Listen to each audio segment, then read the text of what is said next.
Well, it's late evening here at Clipston Old Quarter, June the 23rd today, and it's a while since I've been here. In fact, it was June the 6th when I last came up and found a paltry total of just 3 glowworms. Been very, very worried about the start to this glowing season, but maybe I've been a little bit premature, although the early indications and surveys that I did give me cause to worry based on previous years' experience counting glowworms here. But a couple of nights ago, after similar numbers to here, Jason and Callum King had a count of 46 at a site just south of Mansfield, and that was a big jump, and say counts previously had been identical to this site. So are we in for a decent night? Are we near the peak of glowworm numbers in 2025? The next hour should give us an indication.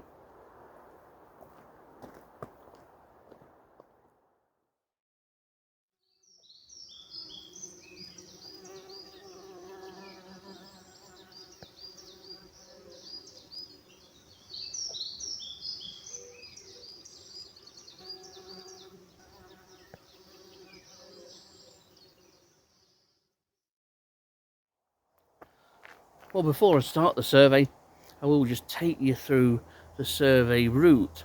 It's a route that Dilys and I followed for many years, but it's only a fraction of the old 6.5 kilometre route that we did every night during the glowing season for many, many years. Over 1,500 times we surveyed this site, and I've continued to do so on an occasional basis. But to start off through survey section O, I'll walk through that down to section L. I'll go along through section L and through section M, and then come back through those two sections, and then it's up sections K and J up to the centre tree. Go around the back of the centre tree and then come down the grass strip of D, C, B and A.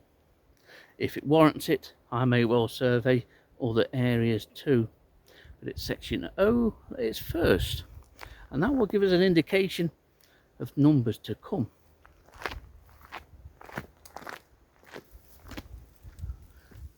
Well, this one's in long grass, but we do have one in the lower part of section O, which is moving about in this long grass right at the base, and so difficult to film, but there she's just appearing again. We do have one, so a favourable sign. Hopefully there will be some that are better placed to film. Excellent. A pleasing start. So we'll see how many others we can get. Well, I've just come through section O, and right at the very bottom, it's classable as section O really, is a female that's very much out in the open and on the path, but it's on the path in vegetation, but glowing brilliantly. If you want a glowworm to film or to photograph, this is the very one to do that. I'm quite pleased to get these 3 early on. That's a good indication. There's obviously going to be an improvement in the numbers. We've levelled the highest score this year, or highest count this year already. And what a very showy female this one is too. I do miss not counting these regularly, but I don't have the desire to do it anymore. At least when Dilys was alive, we both sort of fired each other up when one perhaps didn't feel like it but didn't say anything. The other one forced the other one out, and so we never missed a night. And I do miss it, but you can't do everything. Fabulous, fabulous beetles, absolutely. And this is a very, very showy female.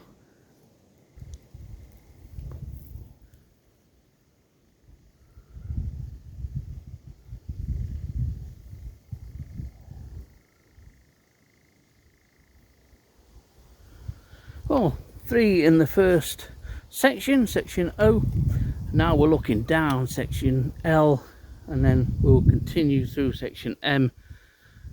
So we'll see what we can find along here.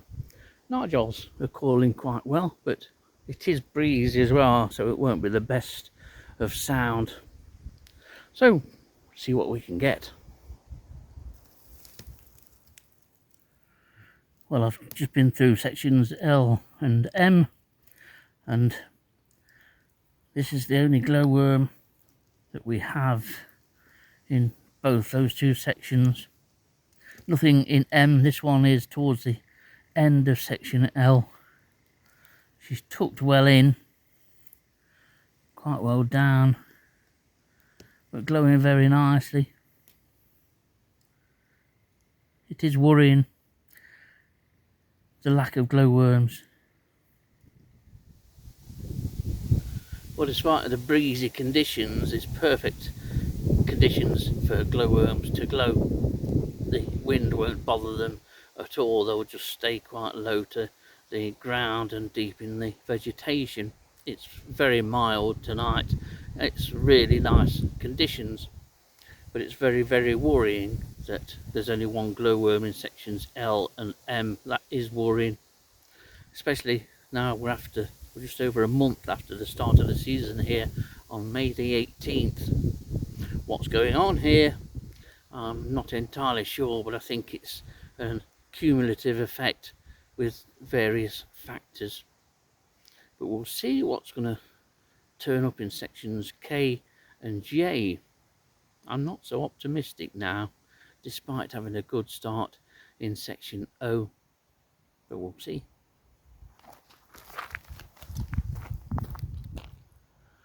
Well, occasionally over the years some glowworms almost sort of went out of the way to outperform others. Here's one such glowworm now. I find myself covered by 5 foot tall bracken, and this female glowworm is unfortunately now facing away from us on a bracken stem. She's about 2 feet off the ground, but she's mobile, so she may well swing round to show her glowing plates. The number of times I had to do this, especially in terms of when we were looking for larvae, we'd see a glow deep in the bracken and it was me that had to go in and dig it out and find it and measure it and record it. But say, you can see that she's actually climbing this stem, this bracken stem. She's steadily heading out of shot. I'll just bring this around here so you can see what's happening. We have a male and a female at the top of section J. This is number 8 in terms of females this evening, and the first male, although after coming around sections L and just about to go up section K, at the bottom of section O, the third female that we found this evening, she was lights out, so I'd obviously already attracted a mate, and quite often as soon as a male was attracted, they go wandering, and they will go wandering into cover. Mating will then take place and eggs will be laid. So nice to find a male here with this female, and this female is a larger female than the one we've just been looking at. Very nice. Well, we're just about to start and go down section D, and pretty much directly underneath the centre tree, and certainly where an old bench used to be years ago, we have a female. She's glowing very, very nicely indeed. We're looking sort of down from the head end, but she's very, very showy, this one, in slightly shorter grass. But what a thing. This is female number 10 for the evening. I did find another one towards the top of section J, so maybe we'll get a decent count after all, but it's going to be lower than I was expecting, I'm pretty sure of that. Nice to see this one though. Well, I'm just halfway down now through section C. Just the 2 glowworms in section D, and this is the first one I've had actually in the grass strip. The two in section D were both other side of the path. Worrying signs, it really is. They've never recovered from this site being scrubbed over the grass strip from a number of years ago. But we have one about a third of the way in, halfway up section C, so that is something.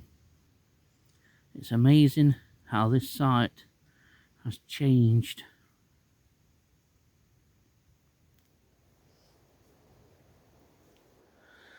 Well, in the end, it's been rather disappointing, despite the fact I've had a total of 14 females.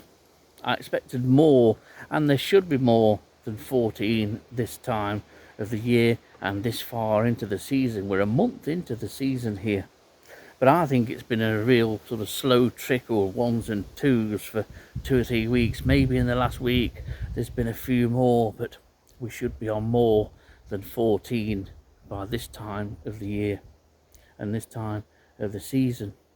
Something has happened to the glowworms here, whether it's natural or whether it's a whole host of factors contributing towards a decline, I don't know, but a decline there has been. The other site in Nottinghamshire that produces good numbers annually is the one south of Mansfield, and those 46 I thought I'd sort of get near to that count here this evening. No sign of that. It all leads to the question, if only the governing powers, those that manage this site or had dealings with this site, if they'd not fallen out and argued with each other over who was to cut the grass, which was just half a day of someone with a tractor and a gang mower. That's all it was, half a day, job done. Half a day in a year, nothing. And yet they all couldn't agree on who should be cutting it. That's the maddening thing, because it's the fact that this place wasn't cut annually from about 5, 6 so years ago. Always used to be at some time during the autumn or the very early spring it was cut. Once that stopped, the scrub encroached, glowworm numbers died a death here in the grass strip, but it seems as though they're struggling in the other sections here at Clipston Old Quarter. Worrying times indeed, but I will be back again next week to check on the numbers. We'll see what happens and see what we get then. Otherwise, time for lights out and home.